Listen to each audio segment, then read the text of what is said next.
If you can indulge me for a couple of minutes on this Yankee tailspin, because for whatever the reason, it seems to be the sky is falling in the Bronx and anybody that's wearing pinstripes. And I understand it may be easier for me to say as a Met fan, and trust me, the next video is going to detail what's happening with the Mets. But for the Yankee fan and for the Yankee team overall, I get it. Swept to Miami, inexcusable, especially the game Friday night. And then last night was just another gut punch to their season.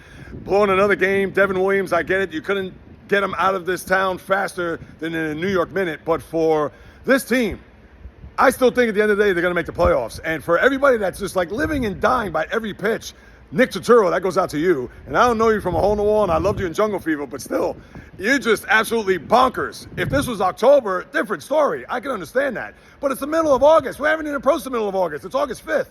And for the Yankee fan that's in despair and certainly feeling despondent at the moment, I can understand that. But at the same time, you play in a league that you're going to make the postseason.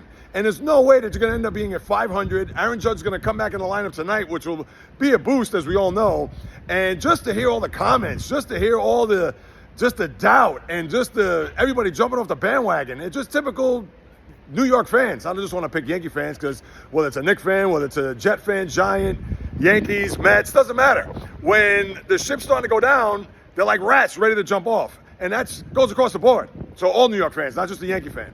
But with that being said, just to read all these comments, it's actually comical to think. And despite the fact that they're playing awful, and despite the fact there seems to be no point where they're going to turn their season around, but there's still 49 games left. And that's how you got to look at it. They're not 9 games back. They're not even 5 games back. They're tied for the last playoff spot, despite the fact that the Rangers are nipping at their heels. And if they just win one game, they will leave Texas at least in a position where they'll still be in the top 6 in the American League.